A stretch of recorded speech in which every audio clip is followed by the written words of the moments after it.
लोकसभा और राज्यों के विधानसभाओं के चुनाव एक साथ कराए जाने के मसले पर लंबे समय से बहस चल रही है। प्रधानमंत्री मोदी ने भी इस विचार का समर्थन कर इसे आगे बढ़ाया है। आपको बता दें कि इस मसले पर चुनाव आयोग, नीति आयोग, विधि आयोग और संविधान समीक्षा आयोग विचार कर चुके हैं। अभी हाल ही में विधि आयोग ने देश में एक साथ चुनाव कराए जाने के मुद्दे पर विभिन्न राजनीतिक दलों, क्षेत्रीय पार्टियों और प्रशासनिक अधिकारियों के साथ राय जानने के लिए 3 दिवसीय कॉन्फ्रेंस का आयोजन किया था। इस कॉन्फ्रेंस में कुछ राजनीतिक दलों ने इस विचार से सहमति जताई, जबकि ज्यादातर राजनीतिक दलों ने इसका विरोध किया है। उनका कहना है कि यह विचार लोकतांत्रिक प्रक्रिया के खिलाफ है। जाहिर है कि जब तक इस विचार पर आम राय नहीं बनती है, तब तक इसे धरातल पर उतारना संभव नहीं होगा। इस वक्त हमारे साथ हटिया कांके विधानसभा के पूर्व प्रत्याशी रहे संतोष रजक हमारे साथ मौजूद है और एक देश एक चुनाव के मुद्दे पर इनके साथ आज हम जुड़ेंगे और तमाम मुद्दों पर चर्चा करेंगे। सबसे पहले तो आपका स्वागत है हमारे चैनल कोयलांचल संवाद में। क्या कुछ लग रहा है जिस तरह से लोकसभा और आप देख रहे हैं कि राज्यसभा में जो बहस हो रही है कि एक देश एक चुनाव, इसे राज्यसभा से भी जब वोटिंग हुई तो वहां पे फेल्यूर है, तो क्या नजर आ रहा है कि आने वाले देश की जनता ये चाहती है कि देश में एक साथ सभी चुनाव हो? जनता ने तो अभी कहा ही नहीं है कि एक देश एक चुनाव के बारे में। जनता तो अभी अपनी मूलभूत सुविधाओं पे ही खुशी हुई है कि उनकी मूलभूत सुविधाएं सरकार की तरफ से कैसे मुहैया कराई जाए। और ये जो एक देश एक चुनाव की बात है, ये एक तरह का प्रयोग है। जैसे इससे पूर्व में आपने देखा था नोटबंदी एक तरह का प्रयोग था, जो आप भी और हम भी जानते हैं ये पूरी तरह से विफल रहा। कहीं ना कहीं जनता काफी परेशान रही। और लेकिन क्योंकि ये मुद्दा एक देश एक चुनाव का बात है, तो इसकी पृष्ठभूमि ऐसे देखना होगा कि 1919 में आजादी के पूर्व भारत शासन अधिनियम 1919 के दौरान पहली बार ऐसा हुआ कि इस देश में एक केंद्र राज्य के स्तर पे चुनाव कराया गया। उसके बाद ये प्रक्रिया चलते हुई जब देश आजाद हुआ, देश आजाद होने के बाद पहली बार 1952 से लेकर 1967 तक एक देश एक चुनाव चलता रहा, वो भी एक प्रयोग के तहत था।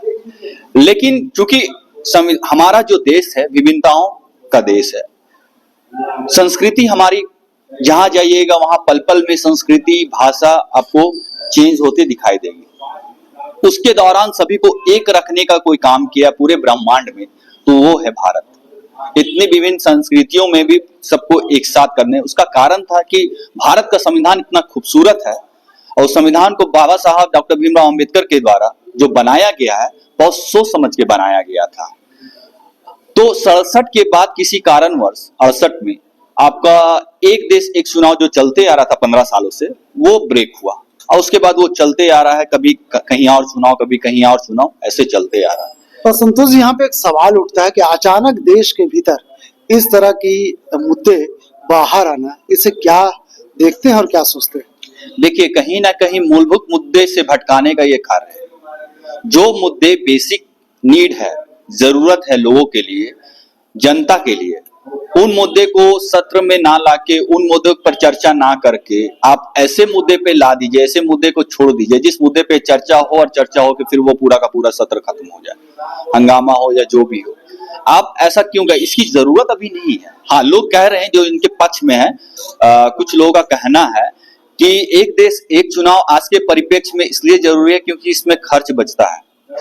तो मैं ये जानना चाह रहा हूं, यदि खर्च बचता है तो कई ऐसे पूंजीपति है जिनका आपने 6 लाख करोड़ के आसपास माफ किया। एक चुनाव में लगभग 4000 से 5000 करोड़ खर्च होता है। आप यहाँ पे अगर चुनाव की बात हो रही है तो कहीं ना कहीं आप देखते होंगे कि जिस तरह से नगर निकाय के चुनाव या पंचायत चुनाव की बात करा दे, तो सभी चुनाव की बात करें तो ऐसे में अगर एक देश एक चुनाव होगा तो फिर सरकार को पंचायत चुनाव भी एक साथ कराना होगा, नगर निकाय भी चुनाव एक साथ कराना। क्या संभव लग रहा है आपको? नहीं, ये एक देश एक चुनाव में नगर निकाय या पंचायत चुनाव नहीं है। एक सवाल जनता ये सवाल कर रही है, वो चुनाव है जिस चुनाव में शासन है, जिस चुनाव में शक्ति है, जिस चुनाव से राज्य करती है। केंद्र सरकार तो बोल रही है कि विधानसभा के चुनाव और लोकसभा के चुनाव, लेकिन जनता कह रही है कि जब एक देश एक चुनाव, तो फिर पंचायत का भी चुनाव उसी में होना चाहिए, नगर निकाय का भी चुनाव होना चाहिए। तो क्या संभव है कि सरकार इस तरह का काम कर पाएगी? नहीं, देखिए, संभव तो कुछ भी नहीं है, ऐसा नहीं किया जा सकता। हमारा संविधान इतना खूबसूरत है और इतना लचीला है, जितना कठोर है उतना लचीला भी है। तो आप उसमें परिवर्तन कर सकते हैं अपने ये बहुमत में अगर है तो, लेकिन जनता क्या चाहती है उस पे सोचना होगा। लोकतंत्र में जनता की सरकार होती है। अब इसमें इस पृष्ठभूमि में इसको ये तर्क दे के कहा जा रहा है कि इसकी जरूरत इसलिए एक देश एक चुनाव की, क्योंकि इसमें बचत होगी खर्च की। तो मैं ये कहता हूं कि चुनाव इसलिए कराया जाता है, जनता के लिए कराया जाता है। उसमें खर्च अगर देखना चाहे, मैं एक एग्जांपल बताता हूं आपको। मान लीजिए अभी कहीं सड़क योजना के तहत बनना स्टार्ट हो रहा है, ठीक, आप देख रहे हैं कई रोड भी टूट रहे हैं और रोड में सीवरेज के पाइप जा रहा है, कहीं पर आपका किसी और का पानी का पाइप जा रहा है, कहीं नाला बन रहा है, तो वो टूटता है और टूटने के बाद फिर उसे बनाया जाता है, ठीक है। लेकिन अगर इसमें एक सिंगल विंडो सिस्टम के तहत पूरा एक प्रक्रिया के तहत जो हो चुका सो हो चुका, लेकिन जो नहीं हुआ उस पर अगर काम किया जाए कि पहले जमीन के नीचे का काम कर दे, उसके बाद जमीन के ऊपर रोड बनाए, तो इसमें पैसा बचेगा कि नहीं? 1 किलोमीटर रोड में कम से कम 1.5 करोड़ रुपया खर्च होता है अधिकतम। तो उस 1 किलोमीटर रोड के लिए आप कम से कम उस रोड को फिर बना रहे हैं, फिर तोड़ रहे हैं। तो सरकार अगर चाहेगी तो पैसा कहीं से भी बचा सकती है। लेकिन एक देश एक चुनाव के तर्क में आप बोल रहे पैसा का बचत होगा, मैं बोलूंगा कि आप अगर एक बार मैं आपको जिता देता हूं, सपोज हम लोग सभी मिलके 5 साल के लिए अपनी फिक्र हो जाएंगे कि नहीं मुझे तो 5 साल के बाद जाना है। लेकिन अगर हर 6 महीना, साल भर, 1.5 साल में अगर चुनाव होते रहती है, तो वो जनता के प्रति जो भी सरकारें होती है वो जवाबदेही होती है उनकी पार्टियों की कि मुझे काम लगातार करते रहना होगा।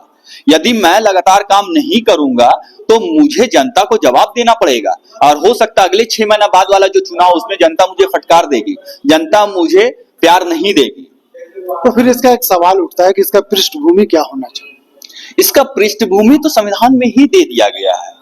संविधान के आर्टिकल 172A को पढ़िएगा और आर्टिकल 84 को पढ़िएगा, उसी तरह आर्टिकल 85 को पढ़िएगा, 85(2) और 174(2) को। तो आप एक चीज को देखिएगा कि उसमें प्रावधान दिया गया है 5 वर्ष। 5 वर्ष तक आप किसी भी चुनी हुई सरकार को चला सकते हैं, उसके बाद उसे 5 वर्ष के बाद वो भंग किया जाएगा, ठीक है। आर्टिकल 172 में जो बात कहा गया था उस बात में साफ साफ है, या आर्टिकल 84 में, कि आप जो सरकारें चला रहे हैं, जो सरकारें आएंगी वो 5 वर्ष से ज्यादा नहीं होंगी। अब मान के चलिए एक देश एक चुनाव होगा, तो वो एक देश एक चुनाव के दौरान आप क्या कीजिएगा? इसमें कीजिएगा कि किसी भी स्टेट की सरकार को या आगे कीजिएगा या बीच में काटिएगा या मध्यवर्ती चुनाव के दौरान कीजिएगा। तो ये कहीं ना कहीं लोकतंत्र के खिलाफ होगा। चुनी हुई सरकार को 3 ही कारण से आप रोक सकते हैं। पहला 352 आर्टिकल, दूसरा 356 आर्टिकल, तीसरा 360 आर्टिकल। जिसमें 356 आर्टिकल में आपका क्या है? आपका राष्ट्रपति शासन है, और 352 और 360 में वित्तीय और रक्षा से रिलेटेड जो बातें आती हैं उसमें अगर है तो केंद्र के पास ये अधिकार चले जाते हैं। लेकिन 356 जो संवैधानिक अधिकार दिया गया है राज्यपाल को, महामहिम को, तो उसमें ये साफ साफ कहा गया है यदि उस राज्य में कानूनी रूप से, ये संवैधानिक रूप से विफलता आ जाती है, तब वहां पर आपका राष्ट्रपति शासन लगेगा। ये है। तो जैसे ही आप इस आर्टिकल पे आइएगा तो यहां कहीं तर्क नहीं दिया गया है कि आप एक देश एक चुनाव कराइएगा। तो उसमें भी एक है कि आप किसी भी चीज को 1 साल तक मैक्सिमम खींच सकते हैं, उसके बाद 6 महीना, उसके बाद तो आपको चुनाव कराना होगा। तो ये कहीं ना कहीं आपका संविधान के वायलेशन का भी बात है।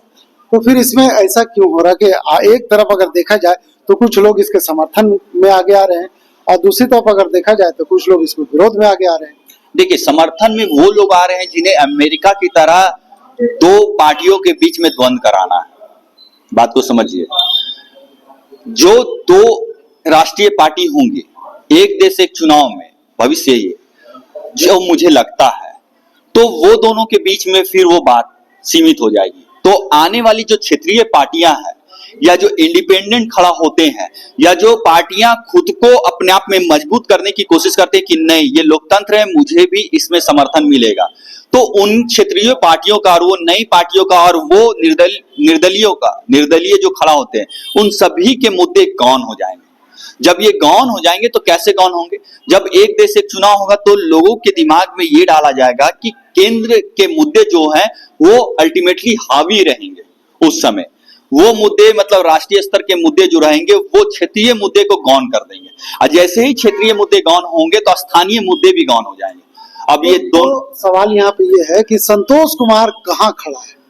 मैं जनता के साथ खड़ा हूं, मैं सत्य के साथ खड़ा किसके हूं। समर्थन में है? क्या संतोष कुमार क्या चाहता है कि देश में एक देश एक चुनाव होना चाहिए या फिर जो चले आ रहे हैं वर्षों से उसी तरह होना चाहिए? जो वर्षों से चले आ रहे हैं वो तो संविधान के तहत चले आ रहे हैं, तो आगे भी संविधान के तहत ही होना चाहिए। संविधान में राज्य सरकार और केंद्र सरकार दोनों को परिसंघात्मक रूप से संविधान में जो कहा गया है, जो परिभाषा है संविधान में या उसकी जो भूमिका है या उसकी पृष्ठभूमि है वो परिसंघात्मक है, तो दोनों को समान रूप से एक तरह से देखिए तो उनकी शक्तियां दी हुई है, तो राज्य को भी उनके इच्छानुसार उनकी शक्तियों का पालन करने दिया जाए, केंद्र को भी उनके इच्छानुसार उनकी शक्तियों का पालन करने दिया जाए। राज्य भी अपने क्षेत्रीय मुद्दे, क्षेत्रीय पार्टी अपनी क्षेत्रीय मुद्दे, निर्दलीय अपने मुद्दों के साथ आगे बढ़े, केंद्र भी अपने राष्ट्रीय मुद्दे के साथ, राष्ट्रीय पार्टी अपने राष्ट्रीय मुद्दे के साथ आगे बढ़े। इसमें सभी का सामंजस्य हो तभी लोकतंत्र आगे बन पाएगा, तभी संविधान बच पाएगा और तभी लोकतंत्र एक अच्छा मजबूत लोकतंत्र की ओर आगे बढ़ पाएगा। लेकिन संतोष कुमार का राय जो है वो अभी तक बाहर नहीं निकला। संतोष कुमार का अपना ओपिनियन क्या है? मेरा ओपिनियन ये है कि इस देश में एक राष्ट्र एक देश एक चुनाव संभव नहीं है जनता के लिए। अगर आप ऐसा करते हैं तो कहीं ना कहीं लोकतंत्र खतरे में आएगा और साथ ही साथ क्षेत्रीय जितने भी पार्टियां हैं उनको खत्म करने की साजिश होगी, साथ ही साथ निर्दलीय जो भी खड़ा होंगे उनके वो पूरी तरह से खत्म हो जाएंगे और उसके बाद केवल अकेवल दो ही राष्ट्रीय पार्टी आपस में बात करेंगे, वो अपना गेंद उसे फेंकेंगे, उनका गेंद वो खुद रोकेंगे, बस एक दूसरे पे आरोप प्रत्यारोप करते हुए चलेंगे और जो भी जनता चाहेंगी इसके अलावा उनके लिए कोई ऑप्शन नहीं बचेगा। चलिए, एक देश एक चुनाव पर काफी बहस हो रहा है, ऐसे में कह सकते हैं कि तमाम लोग अपने अपने तरीके से बातें करते हुए नजर आ रहे हैं। गौरतलब है कि देश में इसके अलावा पंचायत और नगर पालिकाओं के चुनाव भी होते हैं, किंतु एक देश एक चुनाव में इन्हें शामिल नहीं किया जाता, जबकि एक देश एक चुनाव में लोकसभा और राज्यों के विधानसभाओं का चुनाव एक साथ करवाने और एक वैचारिक उपक्रम है। ये देश के लिए कितना सही होगा और कितना गलत, इस पर कभी खत्म ना होने वाली बहस है, लेकिन इस विचार के धरातल पर लाने के लिए इसकी विशेषताओं की जानकारी भी होनी चाहिए। इस खबर के लिए यहीं तक। सहयोगी फैयाज के साथ मैं नौशाद, कोयलांचल संवाद, रांची।